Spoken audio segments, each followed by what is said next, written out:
I think you'll agree the stats are alarming, the stories are confronting, and for the sake of a few hours fun tonight and a couple of days of great fun on the golf course, on the PGA Championship course, I think it's going to be pretty easy to dig deep tonight. On that note, I'll call the member for Warringah to join us. As I said, no pressure, Tony. Now he wants you in the top job by this time next year.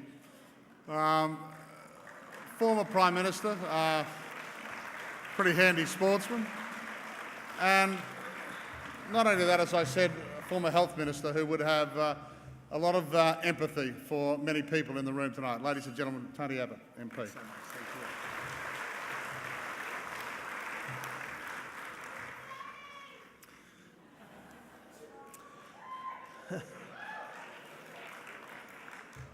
This can't be Parliament House because it wouldn't be nearly such an enthusiastic reception. Look, it is a wonderful, wonderful honour for me to be here tonight to support the Benbows, to pay tribute to our wonderful carers, particularly the young carers that we've heard from this evening, and also to acknowledge the extraordinary work that you here in this room are doing to support the Carers Foundation. I had a look at the list of people who were here tonight, and from golf, our organiser Wayne Grady, the legend Jack Newton; from rugby league, the immortal Wally Lewis; Fatty Vorton; from cricket, Jeff Thompson, great destroyer of the Poms; Ian Healy, Greg Ritchie; from AFL, the mighty Dipper; from tennis, Todd Woodbridge; from rugby, Elton Flatley; Nikki Hudson; from the hockey Roos, Natalie Cook, the beach volleyball gold medalist. And I thought to myself as I looked at that list, my only distinction is to be the worst sports person in this room. As a kid, they tried me out in the cricket nets, and immediately I was ordered to go to the rowing shed. As an adult, I did once play golf, and the course pro came up to me afterwards and he said, "Have you heard of something called the new golf?" That's cycling. So I have never been on a course again. Mind you, I did have a couple of games captaining the Oxford University Seconds rugby team, and I organised a system of line-out calls that depended upon the recognition of the letter T at the beginning of a particular word, and I called Tchaikovsky, and I'm afraid the Oxford students didn't get it. They just didn't get it. I did win a couple of boxing matches in England, but that was against Poms, and it did cause the Cambridge paper to write, "What can we expect if Oxford imports gorillas from the colonies?" But thank you for being here to support such a wonderful cause. I've got to say, I am always reproached by the goodness and the decency of people who make sacrifices for others. Many years ago, I spent 3 years training for the Catholic priesthood. And I have to say, had I been a better human being, that's what I would have become.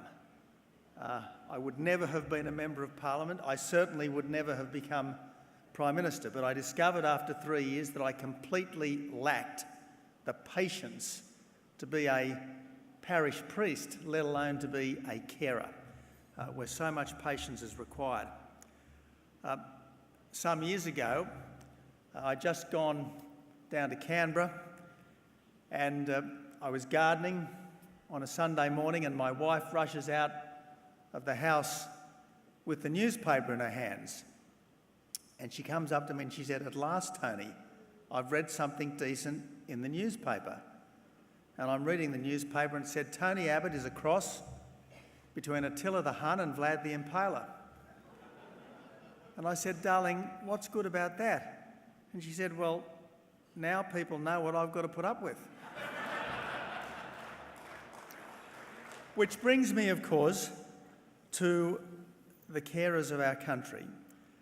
There are, as Ronnie said, some 3 million carers.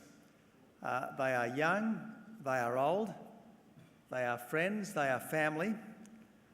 All of them are doing something difficult for love. They're not doing it because they're paid. They're not doing it because society demands it. They are doing it for love because they are good people.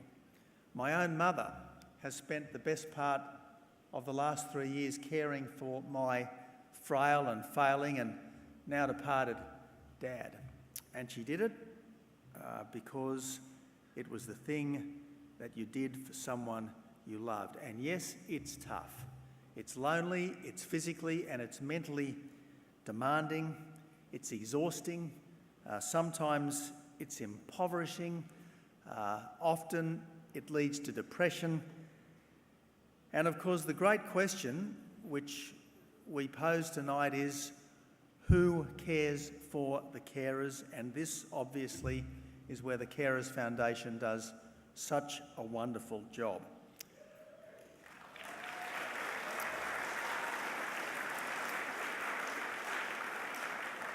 To care for the carers is perhaps the greatest vocation of all.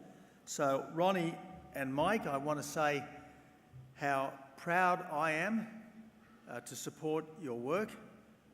I am delighted that this event will help you to carry on your work for another year. And look, I don't know what capacities I might have in the years to come. I have to say that when I did visit the Cedar Creek retreat in the middle of the 2016 election campaign, it wasn't an easy campaign, as some of you might remember. It was a pretty depressing campaign to be a Liberal candidate. I didn't want to leave the Cedar Creek retreat, I've got to say. I rang up the Prime Minister and I said, I've just been to a wonderful place, the Cedar Creek retreat. I don't want to leave. And he said, I don't want you to leave either. Could you please stay there? Anyway, thank you for sending me back out into the world, wonderfully invigorated, and please keep up the very good work.